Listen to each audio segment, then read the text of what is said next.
was told about some of the other talks that preceded me and come after me, and apparently there was a talk recently about Frankenstein and Dracula, and next week there's a talk about sex.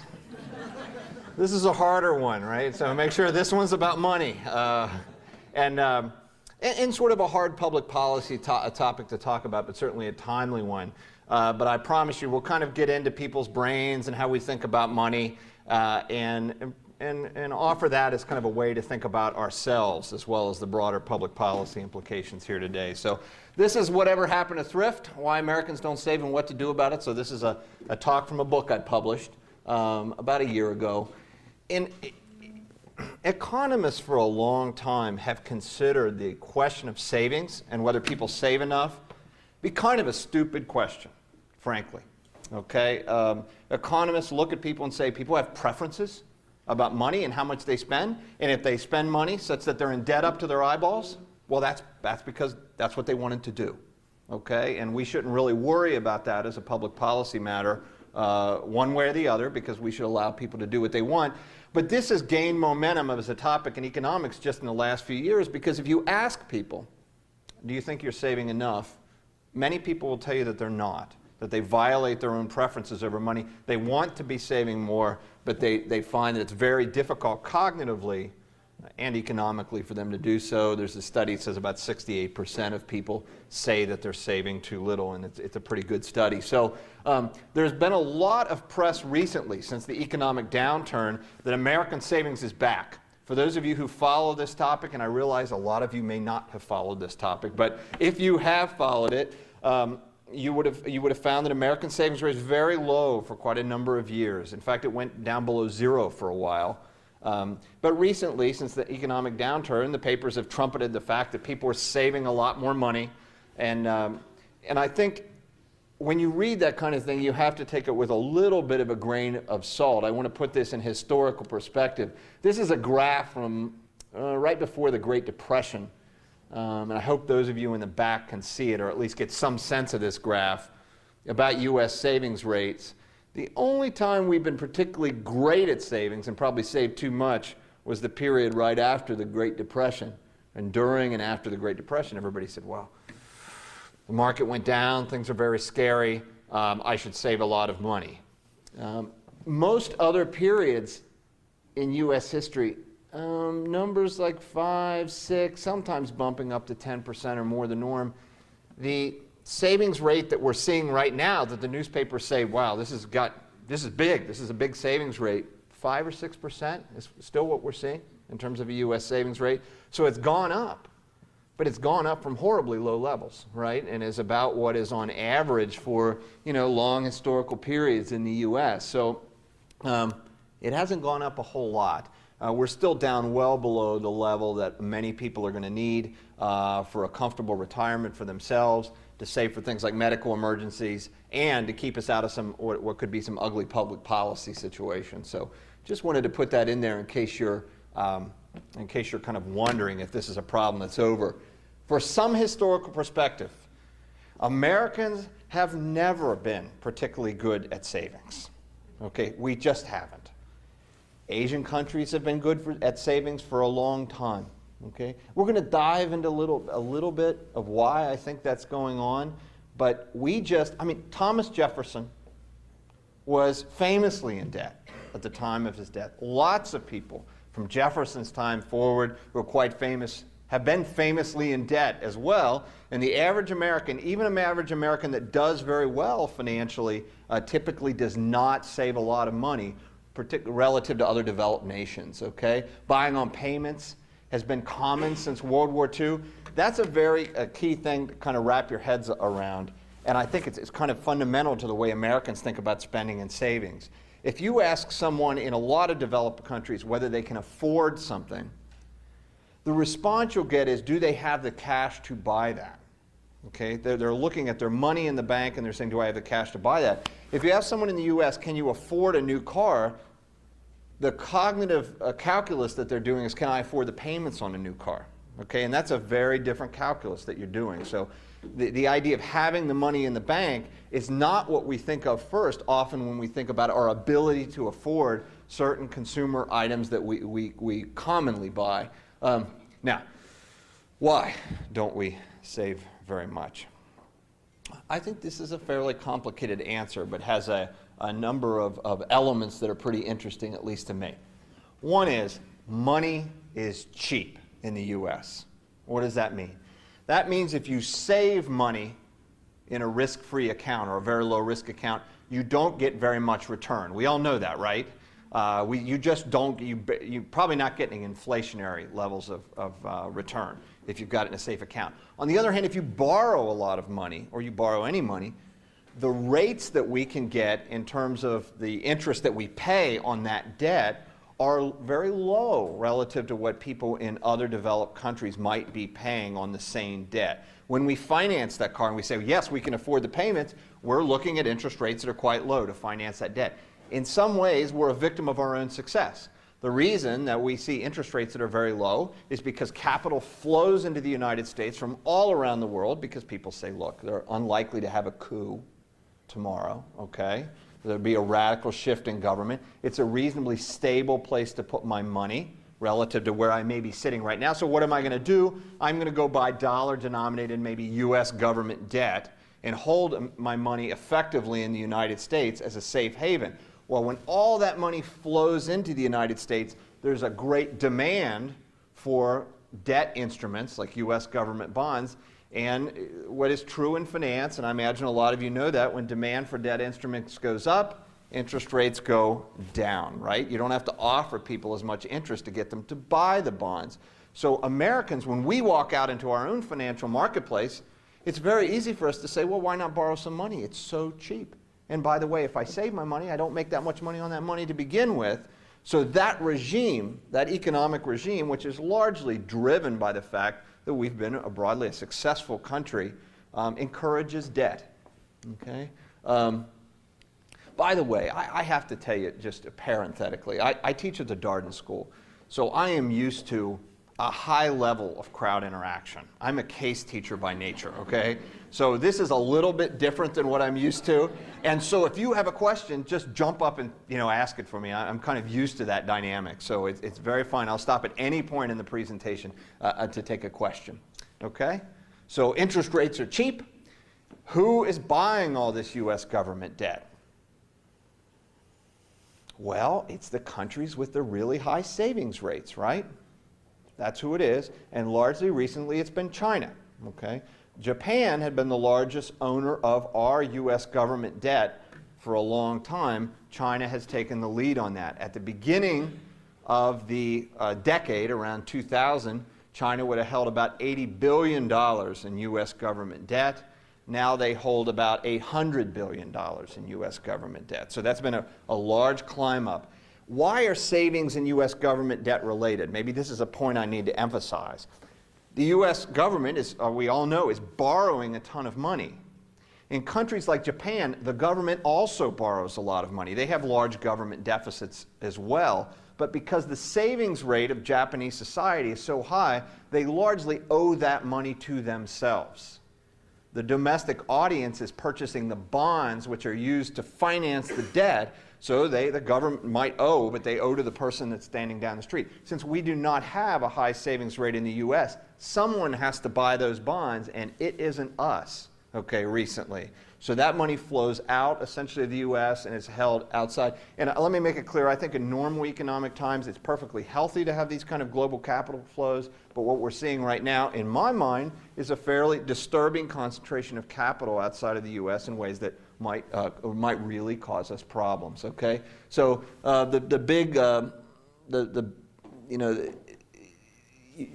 biggest pieces of this right now by far are Japan and China, and China has taken the lead on it.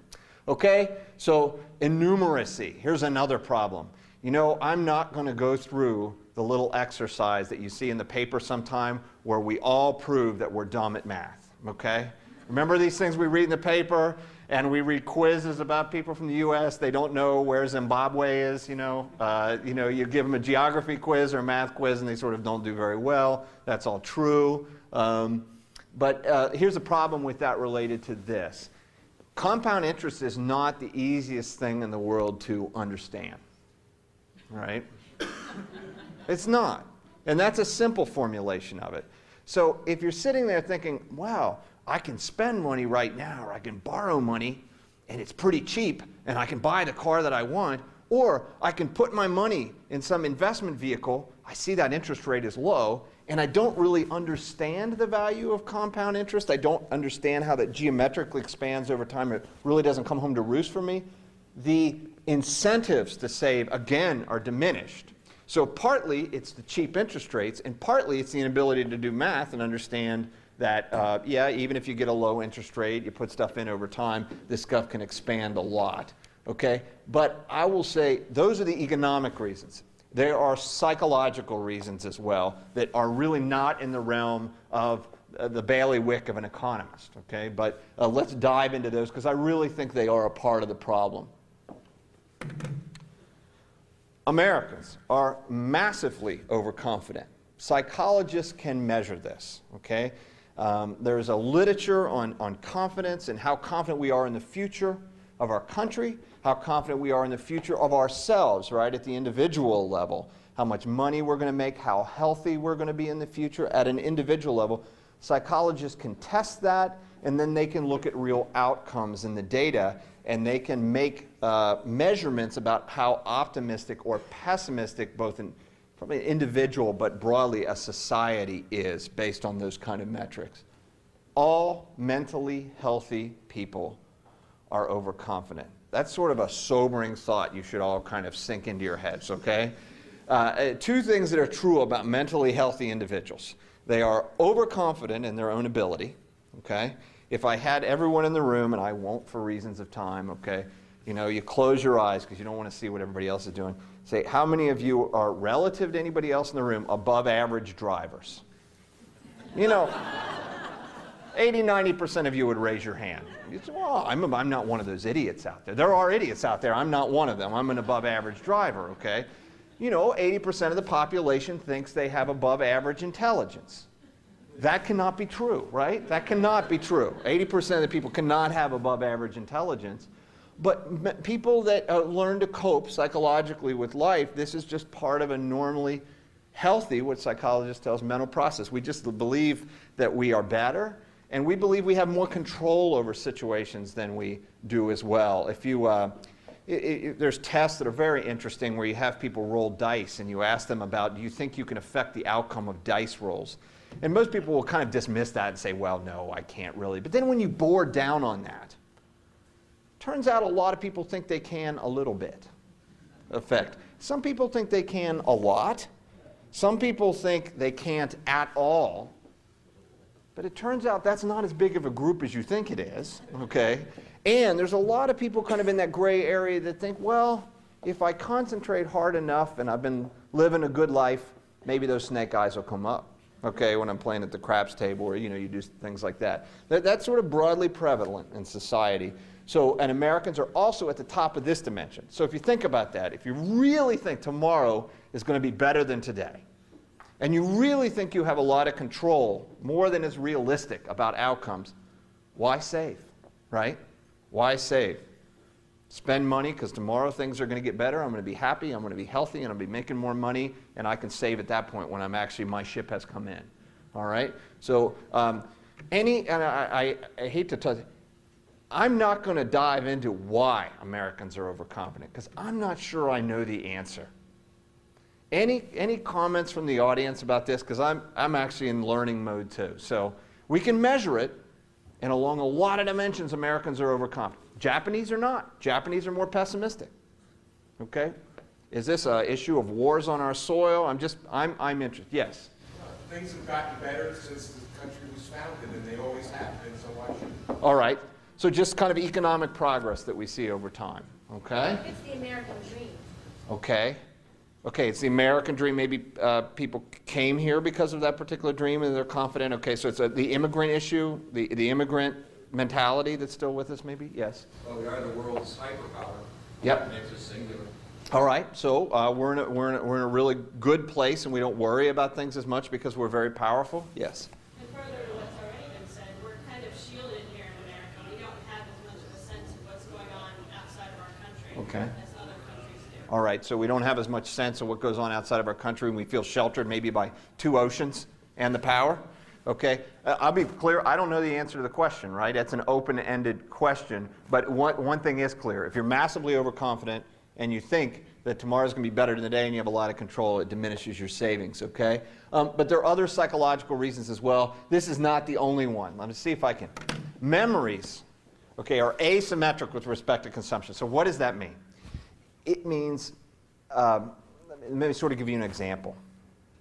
When you decide, let's use a car example, what kind of car you think you should buy, the natural, or what kind of house you should have, or what kind of clothes you should wear, the natural thing we all do is we look at the people around us that we think are like us. They could be neighbors, they could be people with similar jobs that we have, right? We look at people around us in what are called our reference group. We all carry this around in our head. We don't announce it to everyone. You know, I don't meet you for the first time and say, you know, I'm not very much like you.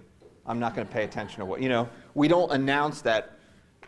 It's just, I have no idea whether I'm like you or not, by the way. I'm just using you as an example, okay? But we don't socially, you just don't do that, but you carry that around in your head. Okay, so you make these decisions on consumption based on looking out in the world and saying, okay, what are they doing? This would be reasonable for me. Problem is our memory plays tricks on us when we do that. If you walk through a parking lot and you see, suppose you like a Mercedes. You just do. And you see Mercedes. And then you see a number of Subaru Outbacks, which, by the way, in the Darden parking lot is the most common car in the Darden parking lot. I've looked, you know, it is, okay, Subaru Outback. But suppose you like Mercedes better than Subaru Outbacks. I happen to like Outbacks, but you might like Mercedes. You walk through, and then I ask you, what percentage of cars in the parking lot do you think are Mercedes?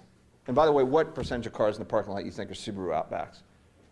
Most people's memories will bias towards the more extravagant consumption of the stuff they like.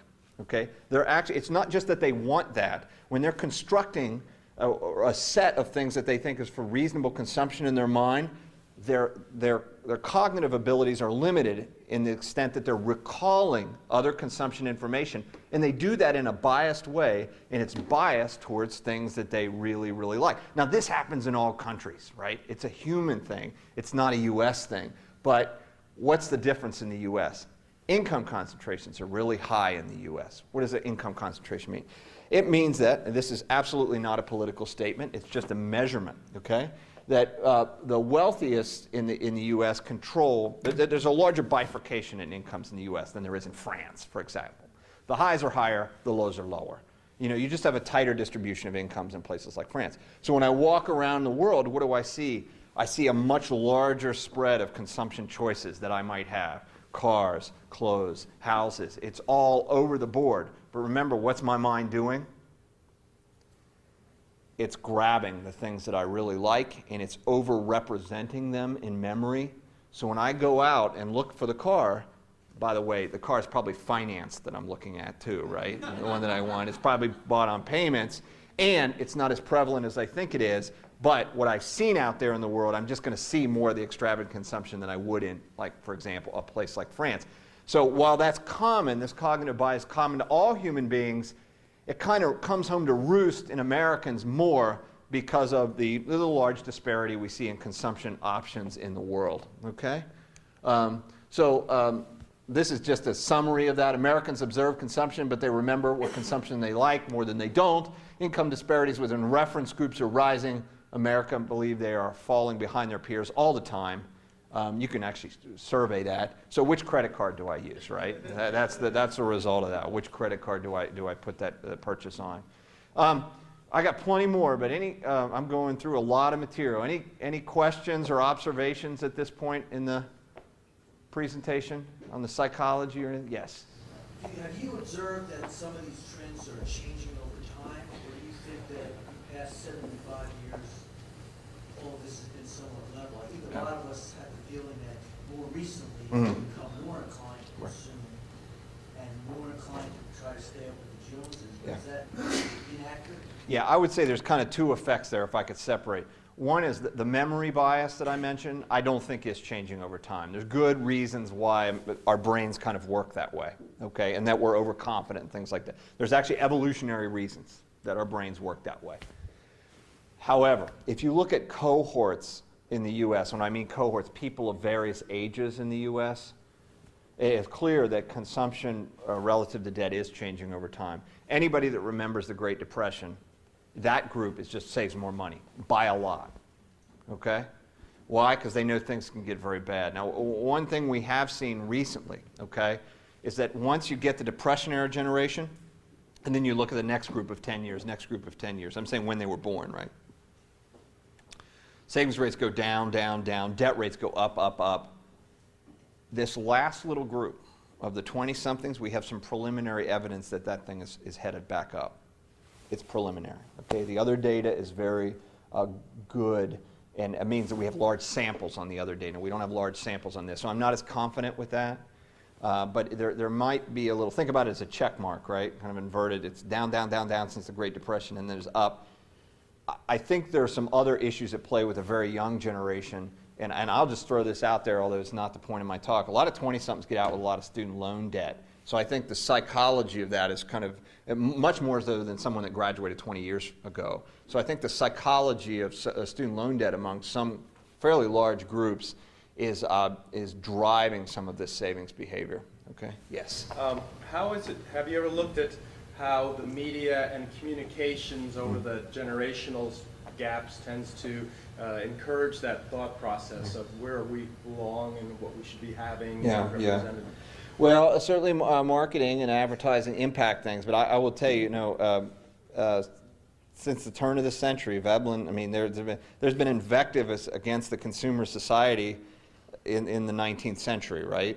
Around the times of Carnegie and there are books written like The Consumer Society, which you think may came out last week, but came out, in the 1870s and 1880s. So that's been around. I think what the difference is that marketing communications has a much more sophisticated ability to target you in the messages that you might really be interested in. And I do think that is encouraging buying, particularly more of luxury items. I mean, in one sense, if you buy Cheerios versus Frosted Flakes, or, who cares? I mean, you might care for health reasons, right? But for savings reasons, well, one costs this, one costs that. There's no real net effect. But if people were buying more of Tiffany, that can't afford Tiffany because of that, then that's a separate issue. And I would propose that probably is happening, although the data on that is, that's a hard thing to test. If you really get increases in extravagant consumption. Yeah. My sense is that the prior generations, they always recognized that it existed. Like, we had the Carnegies, the Rockefellers. Yeah. They were really set to be on a different planet. But now we seem with the television, the radio, that driven, like, you can get to that goal. And it's to Oh, I agree. I agree. The marketing has an impact. No doubt about it. I'll keep rolling here. Huge business and public policy implications with this problem. What are they? Government deficit is financed by foreign savings. That's just a factual statement right now, and it's getting worse, right?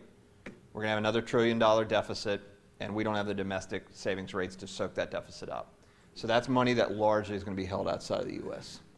Willingness to hold dollars sensitive to political conditions. In other words, if you have a lot of debt that's held outside of the U.S., they could decide to unload that debt. They could. What would happen if that happened? You'd get a sudden dollar crash or interest rate spikes. If all those bonds get floated out on the market all at once, what you'd have is a very big interest rate spike, and you could have recession or depression based on that. That's a bigger risk now than it was 10 years ago, even though the savings rate was bad 10 years ago. So if you have all that money. Now, let me sort of be fair to the other. There's kind of a couple arguments here. If you talk to economists about this, they will tell you, for example, China is unlikely to unload all those bonds into the market at the same time, because if they do that, they're going to lose a lot of money too. Okay? If they try to sell all that stuff at once, the price of bonds will go down, interest rates will go up. As the price of bonds goes down, the Chinese will lose a lot of money, so they're going to be unhappy about doing that and unlikely to do that. I will just say, we have to temper this economics with our view of history as well. I think they are unlikely to dump all that stuff at once, but there are situations where they might. Okay, and by the way, I'm using China because it's an outstanding example of a rapid draw up in the concentration of our debt outside the U.S. There are plenty of other people that hold big chunks of our debt. Okay, So we are almost like we are beholden to countries for our energy, and that causes political problems for us sometimes. I think most people would agree with that. This can cause us political problems as well, because we have to, let me give you one example. China, okay? The U.S. government each year has to certify that China doesn't manipulate its currency. It does. 100 out of 100 economists will tell you it does manipulate its currency. Okay, it does. But we have to certify that every year. Why? And because if we don't certify it, then we have to impose some, trade.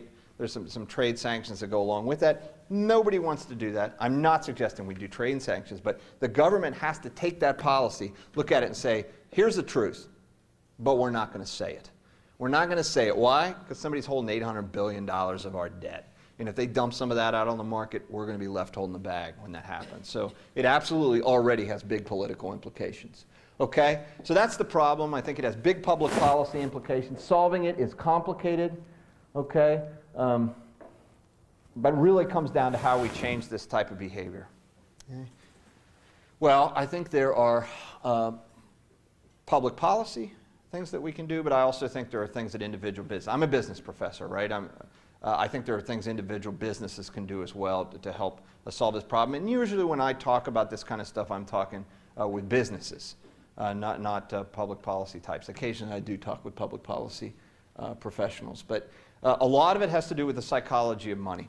Okay? So choice under conflict. Time to paint your house. So I remember, think about the last time you painted your house.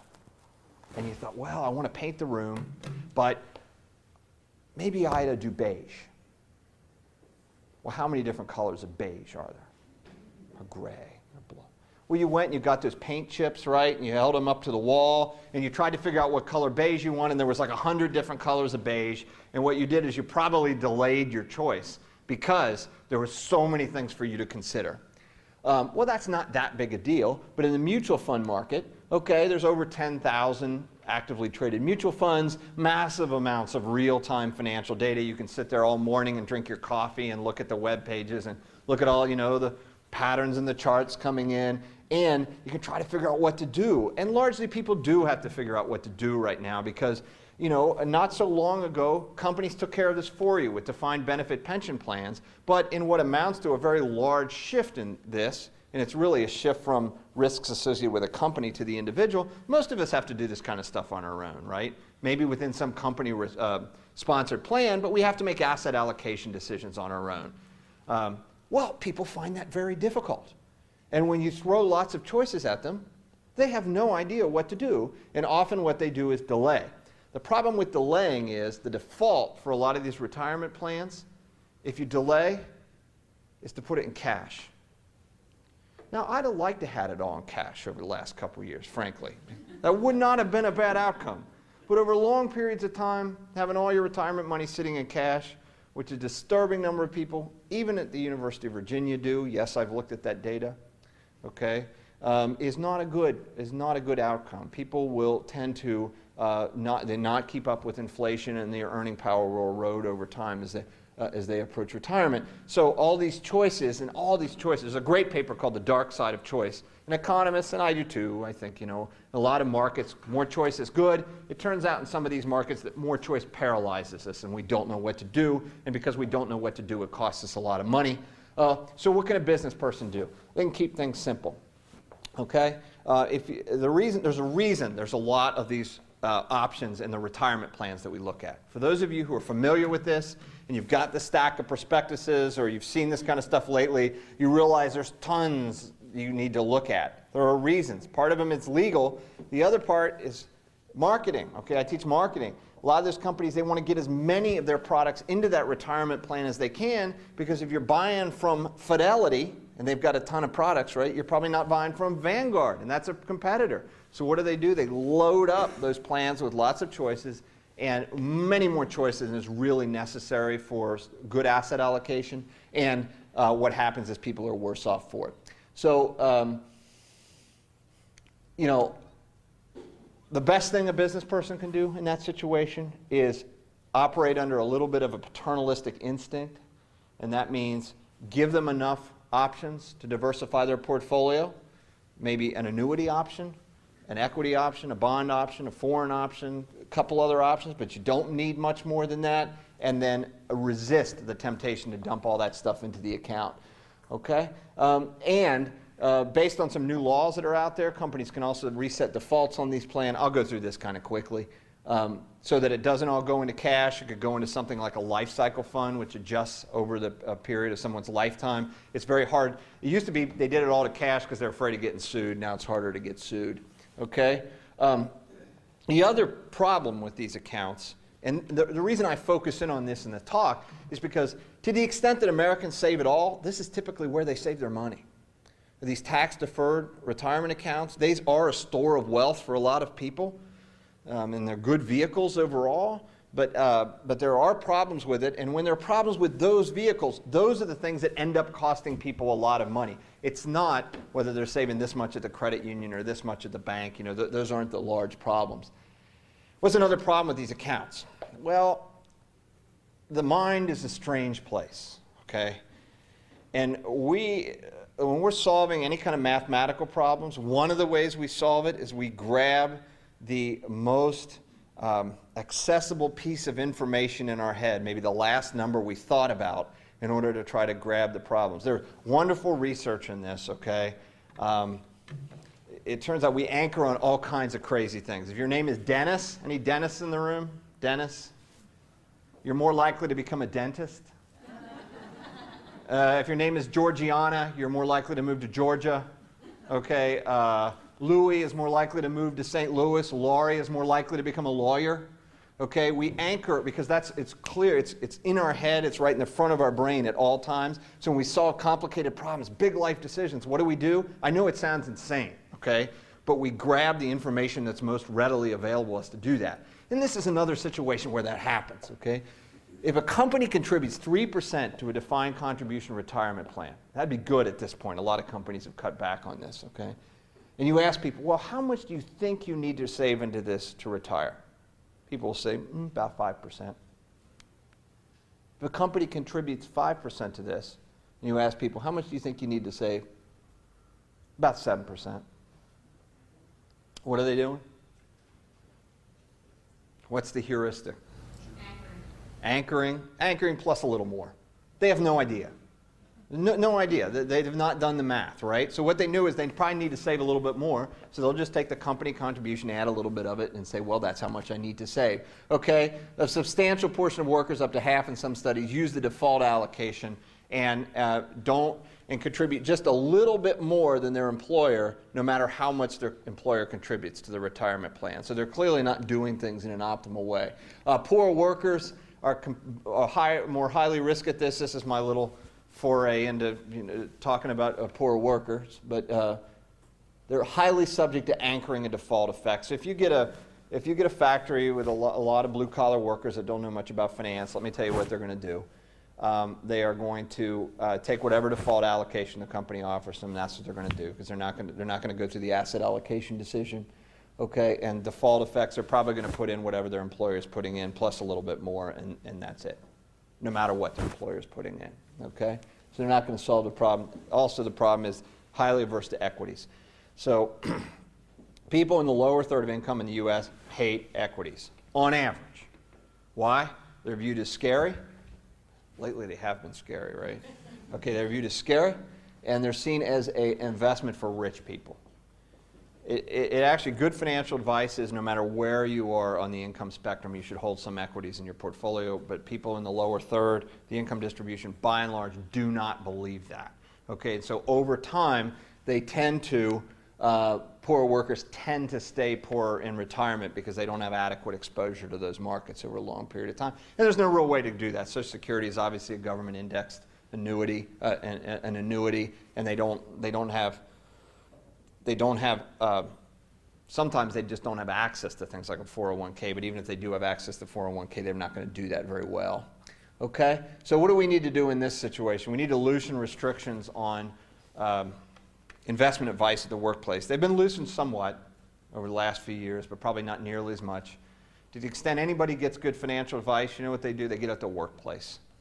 I came here to UVA I went to a financial planning seminar. Well, I went to an initiation seminar. When they set things up at your company, right, they sit you in a room and they say, here's your benefit plan. And I'm a nightmare in these situations, right? They have me in there because I study this, right? So, and people were asking the person questions at the front of the room saying, well, you know, should I do an allocation that's different than all cash, which was the default?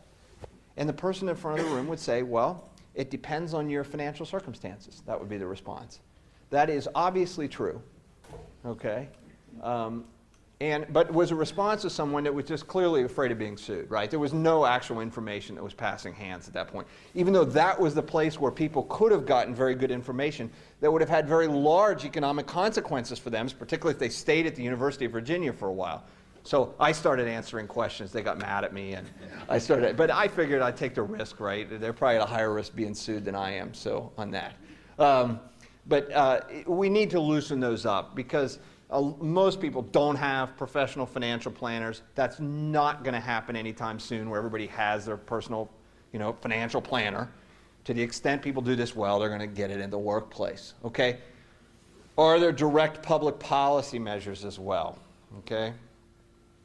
Let me foray into the political sphere just for the last little bit. Yes, okay? The government could stop exhorting people to spend money, patriotic debt. This irritates me, okay? I really do not like, we have a huge problem with savings. We have stimulus checks that go out, and the government's sitting there saying spend, get the economy back and rolling. That is absolutely true in the short term, but people spent more money. The economy would bump up again. But we are just kicking a horrible problem down the road a little bit farther, and it will simply get worse, right? I think it is completely irresponsible for the government to exhort people to spend at this point. We've had that from Republican administrations. We've had it from Democratic administrations. It happens across the political spectrum. It is short-term thinking on the part of politicians who wish to be reelected, okay, rather than good economic policy. Okay, right now we should save more money. Okay, and yes, that will dampen economic recovery, but we will be better off for it. And when the economic recovery does come, it will be robust, it will be less fragile, okay? And the next little downturn in the housing market that occurs will not freak everybody out and send people running for the exits, which happened this time precisely because people didn't have the savings, the cushion of savings, there to help them when things turned south. They had no equity in their home. They'd been borrowing against it. So when the price went down, they were underwater. They didn't have the savings sitting in their bank account. That's why things unraveled as quickly as they did. So we need to set that firm foundation for good economic growth. And finally, we could tax things we want less of instead of things we want more of. We'd like more income. That doesn't hurt anybody, okay? What we could use is less consumption, particularly on big-ticket luxury items. There's an argument to be made for energy as well. We could probably use less of that. You know what? Taxes are going up. Well, there's a big prediction here. Okay, does anybody disagree with that? 10 years, taxes will be higher than they are now. Okay, I can't imagine another way the world's going to work with the deficits we're running. So if taxes are going to go up, I think, and I'm in good company on this one. This is a standard sort of economic, this is a mainstream economic thought, not a wacko one, okay? We would be much better off implementing consumption taxes on certain items than we would whole-scale raising income taxes. Why? Income taxes incent consumption and disincent savings. Consumption taxes disincent consumption and incent savings on which you do not have to pay taxes. This is I'm not suggesting this is easy, but there are plenty of people who study this and there are ways to implement it. I don't think we're going to wholesale overthrow the income tax. That's probably not going to happen in any of our lifetimes. But to the extent that you're generating more money, I think this is a big enough problem, in addition to things like energy problems, we'd be better off taxing those sorts of things and generating a revenue that way. Okay? And I'm happy to talk about any questions you have, but I think this is a problem that needs both a private sector and a public policy attention. Okay? So my focus mostly is on business people, but I'm happy to take public policy questions as well. Yeah? But you seem to be indicating that we have a terrible problem that we have to deal with. Yeah. Taxes are going up, Yeah. but equities are good. And can you talk a little bit about Yeah. maybe those two Yeah, I mean, I think that's an interesting point and a good one. I think my view of this would be sort of about like I hate to associate myself with Warren Buffett because he's a lot smarter about investment than I am. But my views would be largely the same as his, and that is over the short run. I think over the next few years, I have no idea the way the equity markets are going to treat us. None whatsoever. I don't know if this current run-up in the equity markets is going to continue, if it's going to go back down. Over the long run, you don't have a lot of options, okay? A bet in equities is essentially putting money into the whole U.S. economy, right? If equities are down substantially over the next 30-year period, from today to 30 years from now they're down, we're all in a world of hurt. And if that's true, I don't care if you have your money in what you think is the safest bond, U.S. government bond in the whole wide world, we're in a world of hurt. Do you see? Because their ability to pay those bonds, I mean, if you have that kind of negative economic, opposite of growth, right, decline over that period of time, I don't believe in bonds either. So given that, I still think for long-term money, equity exposure is a good way to go. All this stuff has risks at this point. This really does. So you're just competing one risk against the other. You want to follow up? Yeah. Have we looked at all in the 20s or early 30s when the savings rate went so high? Yeah. What people put their savings into and how Yeah. That's a good question. You know what? Let me say no. Okay, factually, I don't know what the vehicles were. I have some guesses. That would have been the time that the FDR put in place the FDIC for banks. So I imagine a lot of that money was flowing into banks at that traditional banks at that point. I suspect a lot of it was not flowing into equities. Okay, and what we know is right after World War II, then became the huge consumption boom after World War II. All that equity sort of flowed out of things like banks into the housing market and the washing machine market. And Sears was a big. You talk about interesting historical. Sears, more than any other company, and I like Sears. I really like to go, but they kind of pioneered the payment plan for things like washing machines, which just had some downsides, you know. But right after World War II, when the GIs came home, it probably had a lot of upside. You know, people could build the dreams that they fought for, right, at that point, and Sears was part of that. So, yes. Gold has recently reached a new high. Yeah. And I know that historically gold has gone up and down like other markets, but when people pour money into gold, aren't they really creating a self-fulfilling prophecy that equities in the American economy is going to continue to go down because they're betting against it? Yeah, so gold, the reason it's, for those of you wouldn't be familiar with that sort of as an investment alternative, typically goes up when people think there's inflation possible on the horizon, right? That's what the underlying driving force for these commodities like gold is, that people use it against as a hedge against inflation. There are other ways to hedge against inflation, like Treasury inflation-protected securities. I don't play those games, right? I mean, I don't have any money in gold whatsoever. I don't view it as a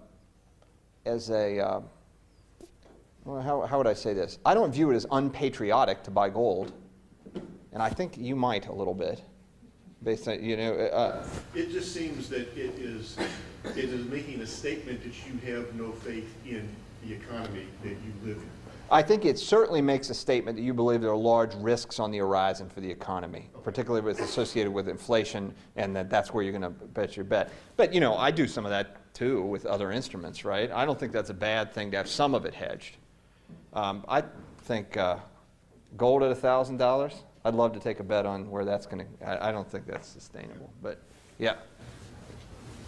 There's psychological studies about the utility of present pleasure versus future pleasure, where if you're told to order a snack 5 minutes from now, you pick the chocolate over the fruit, but a month from now you order the fruit. Great studies.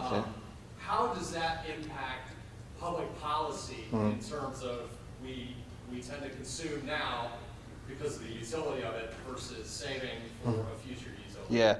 So he's citing a number of studies, which are very good studies. And are you familiar with the baby studies too, with the marshmallow, those studies? It turns out that the ability to delay gratification appears to be sort of inborn in a lot of people. You know, either you got an ability to do that from an early age, or you don't.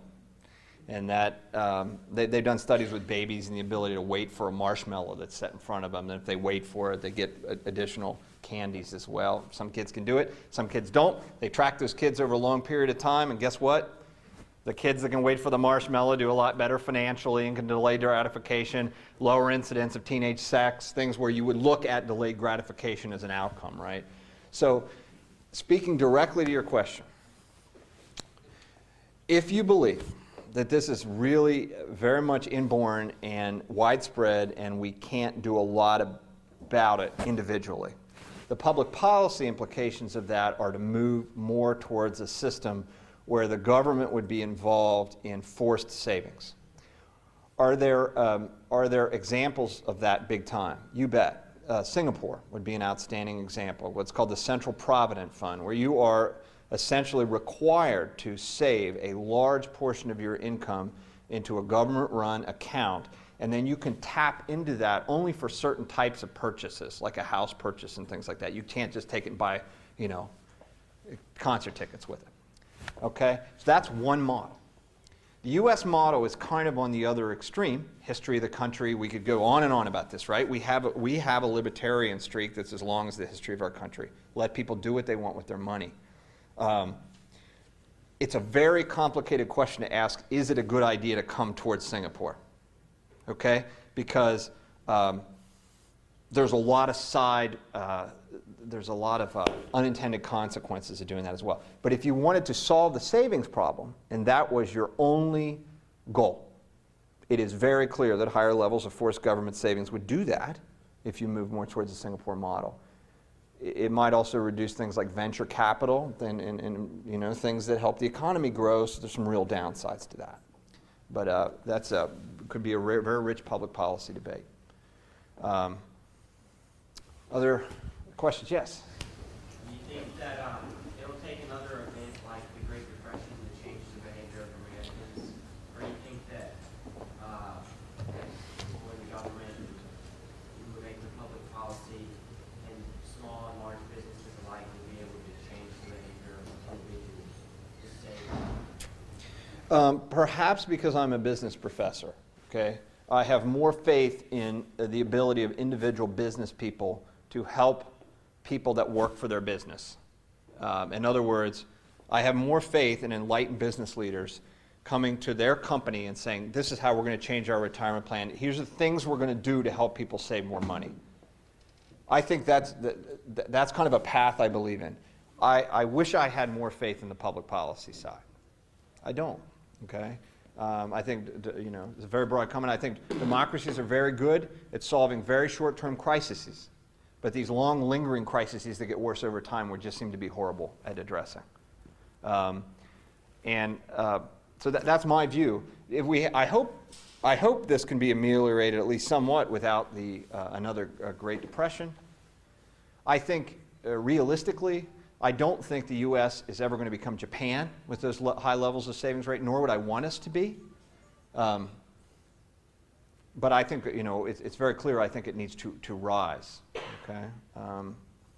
But broadly speaking, you know, I can't predict the future on what it's going to take to make that. And I sort of deal with the world at a micro level, one business at a time, groups of businesses at a time, and you hope there's some things in the public policy that help that out. You hope, and if you're like me, you doubt a little bit, okay? Yes? I wonder if you could talk a little bit about changing default options, you know, so you have opt-in and opt-out and stuff. The thing that occurred to me about this paint thing, we've had that problem in our house, so nothing gets painted. Yeah. But if somebody set it out and said, this is your default option, this is what we're going to do unless you choose something else, Yeah. I bet we'd have gotten something painted. Can you repeat the question? Okay. Basically, her question is, she actually made an observation, okay? And her observation was nothing gets painted at their house owing to her husband's inability to paint, I think. She has two arms too.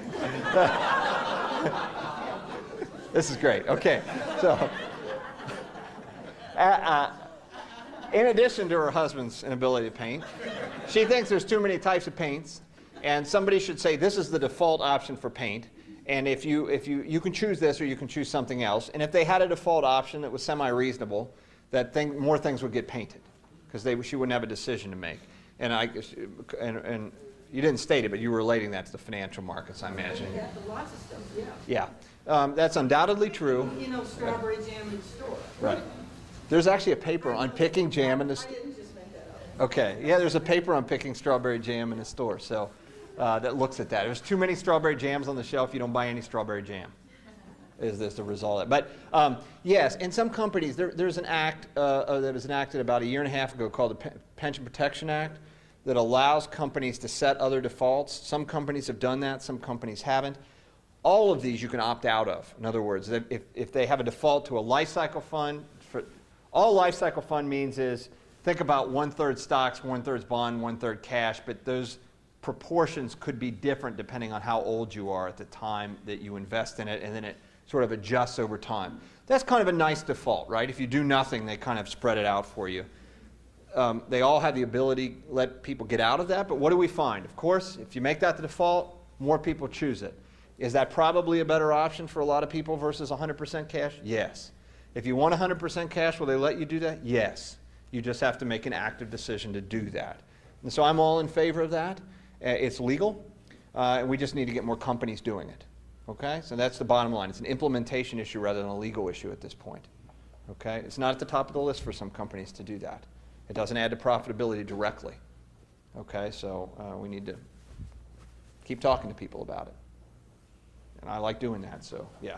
Well, you talked about innumeracy earlier, Yeah. And I know, when I went through school in personal finance, you learned it from someone next door. Are there any studies of where youth have been taught specifically about personal finance and then the impact subsequently? Some, not a ton. I will tell you that, let me give you the kind of bottom line of that research. It can be taught. It appears that women are better at it. When you teach financial advice to women, they take it.